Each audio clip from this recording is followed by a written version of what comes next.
Esse livro aqui na página 46, 47, aliás, 45 a 40, 44 a 45, ele trata do método intuitivo para as escolas, né, para os professores. O método intuitivo propõe a domestificação do corpo e da mente, uma espécie de ortopedia mental para extirpar as taras e os vícios.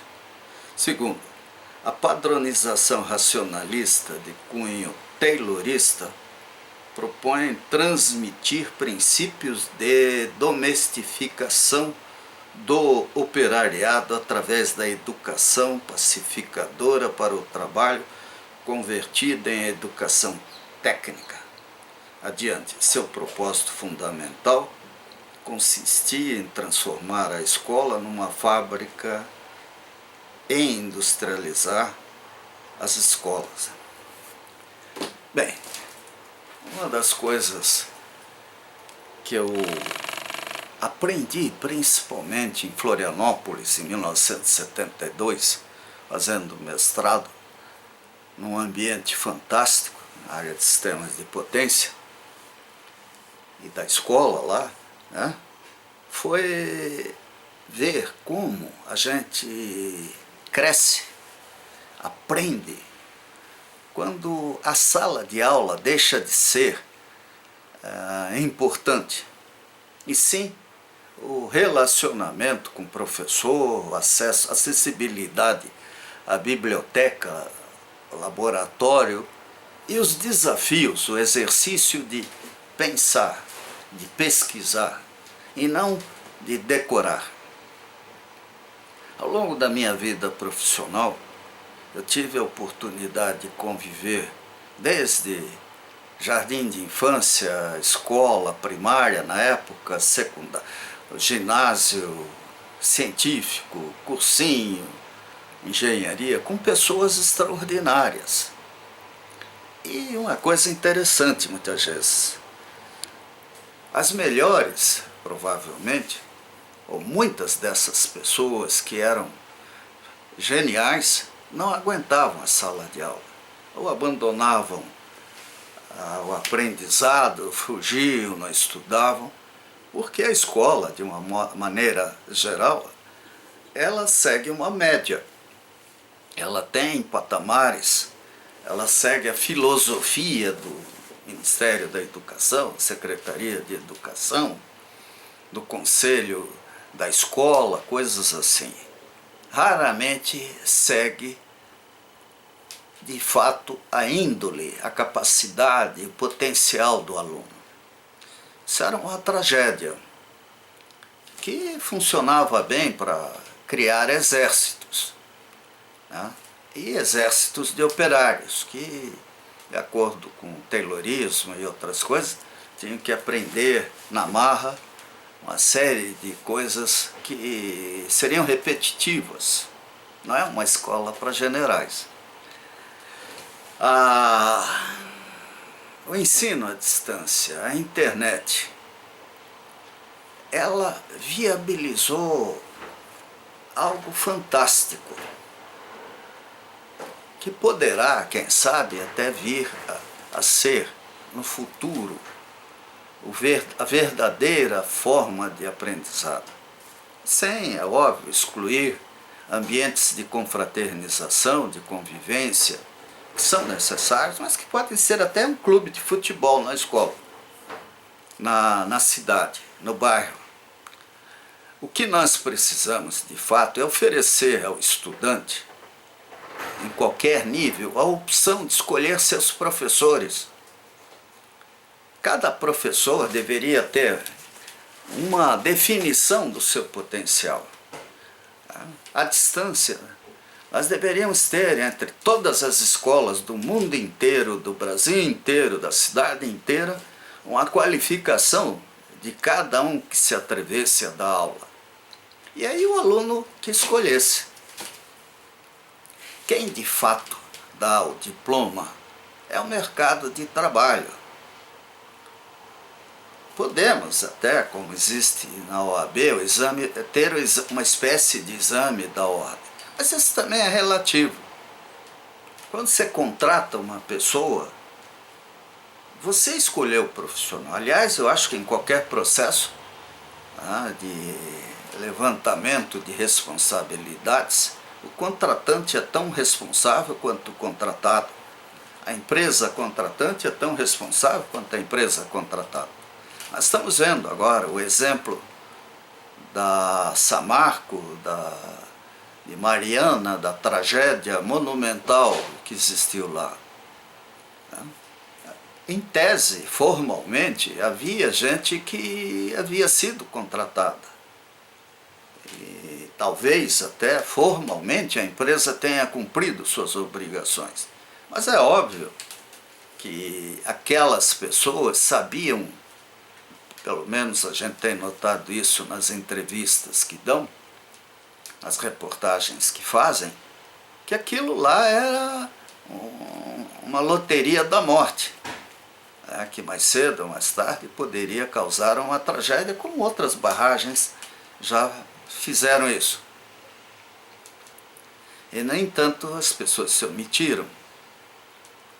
Elas deveriam, fosse num país mais enérgico, como já tivemos, União Soviética, etc., seriam fuzilados sumariamente. Aqui, eles têm a tolerância de leis e jurisprudências feitas exatamente por pessoas que foram eleitas para protegê-los. Então, o século XXI não pode ter essas coisas. Estão vendo prédios de 50, 100 andares, cidades construídas para um trânsito impossível.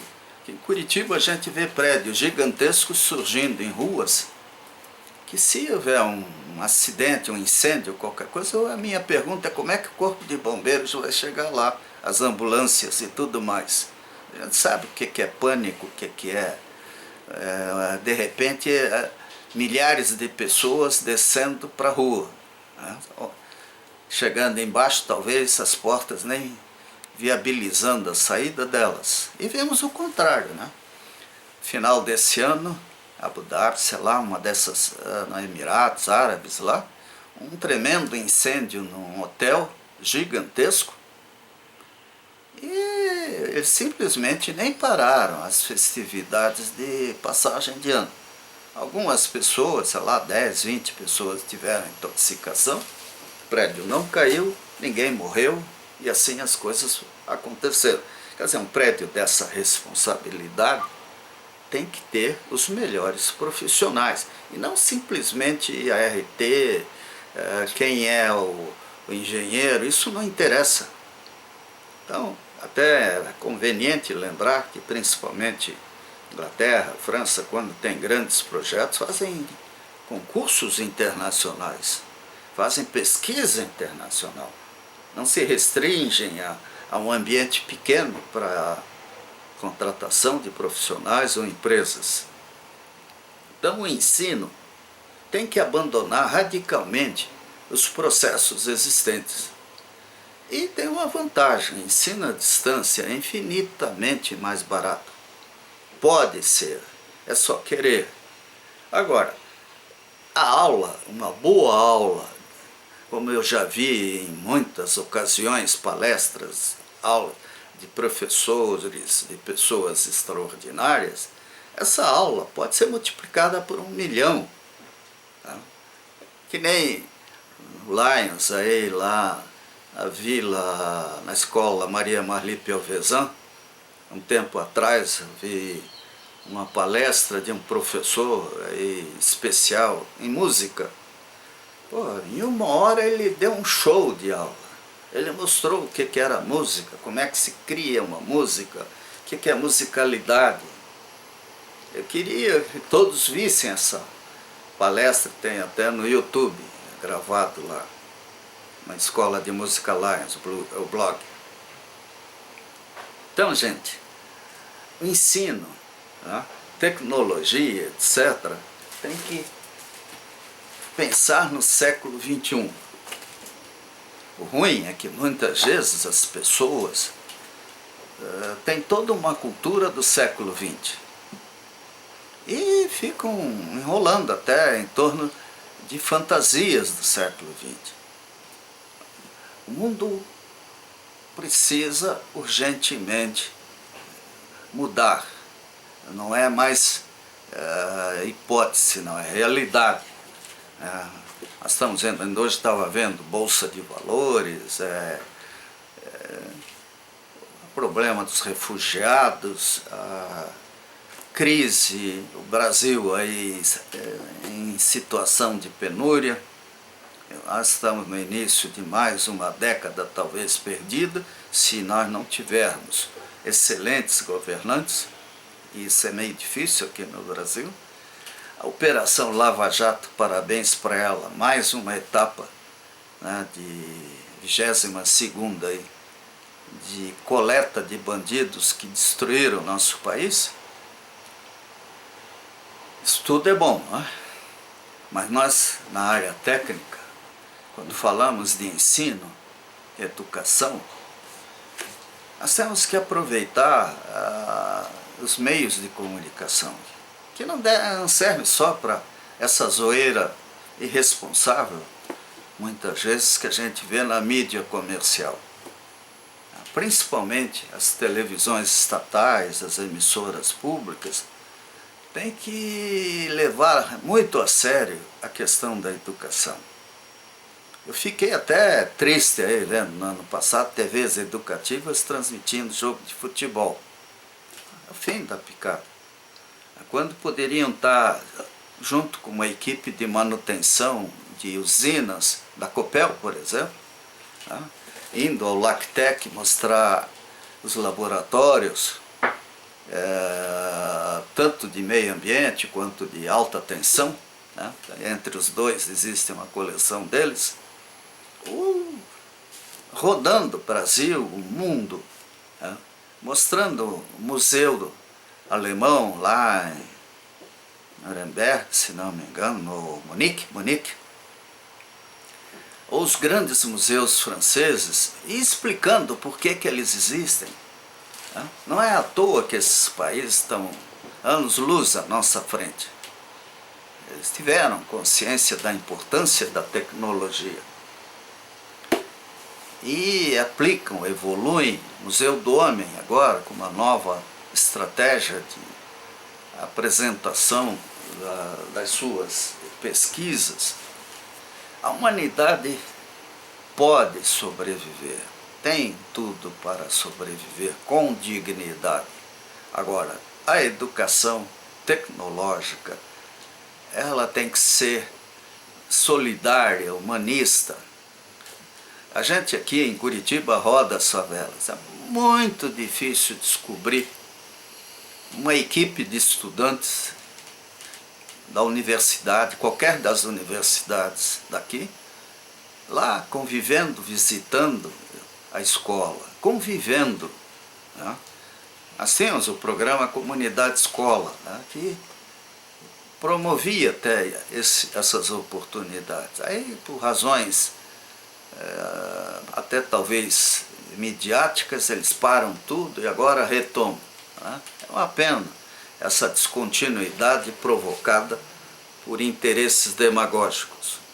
Nós temos que ter continuidade, nós temos que ter evolução, aprofundamento, né, das técnicas de ensino e indicadores de qualidade dos professores, das escolas, mas não feitos aí pelo MEC, não. E uma reestruturação provavelmente radical do ensino, do aprendizado, de modo a não perdermos pessoas geniais já no jardim de infância. Nós precisamos delas. A inteligência é um fator de colocação. Até é bom ver agora esses CISOs, sei lá, esses exames que o governo está promovendo para acesso às escolas públicas. Isso é muito bom. Né? Agora, o aluno, quando ele pretende entrar numa escola, às vezes ele está iludido. Tem que ver. O ideal é que o diploma não viesse da escola, e sim professor escolhido pelo aluno. Se ele passa ou não passa, é problema dele, se ele vai ser aprovado ou não. Hoje em dia é possível aplicar exames até por software automáticos, instantâneos, onde a gente pesca se a pessoa sabe ou não sabe. Eu, por exemplo, tive a obrigação, até não tinha outra opção, de estudar teoria. Até porque não podia frequentar, estudar, ou não conseguia, às vezes, trabalhar em equipe, estudar em equipe como seria. Eu gosto de teoria, gosto de teoria. E isso me ajudou demais na minha vida profissional. Eu nunca aprendi a resolver problemas, eu sempre aprendi a entender os problemas. Ninguém é bom juiz em causa própria, né? Não sei nem se aprendi. Mas a verdade é que, na minha visão, até como professor, que eu fui em diversas escolas, é fundamental a gente aprender a pensar, aprender a usar teorias, aprender a questioná-las, aprender, se possível, com aqueles professores que estiverem ao nosso nível intelectual. Quando eu estudava em São Paulo, em 63, eu convivi com estudantes do ITA.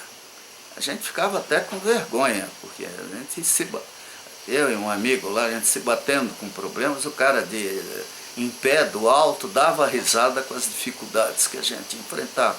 De modo geral, eram pessoas geniais. É óbvio que o ITA não passava pela minha cabeça poder entrar lá, né?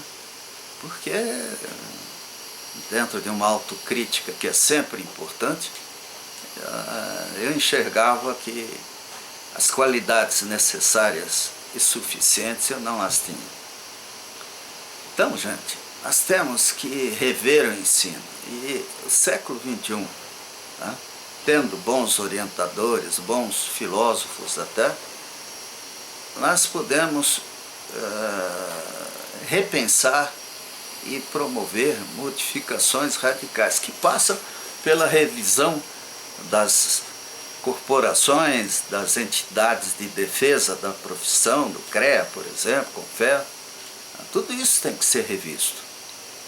E o Poder Judiciário tem que entrar numa lógica mais inteligente de análise de contratações, de projetos, etc.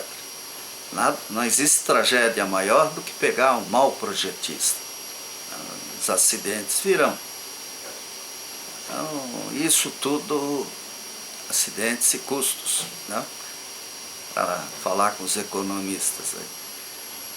Então, nós temos que rever o ensino técnico. Isso é fundamental. E ensino de modo geral, como eu disse, desde o jardim de infância até o último grau de pós-doutorado, sei lá o quê. O mundo precisa de soluções e não pode desperdiçar quem tem capacidade para encontrá-las.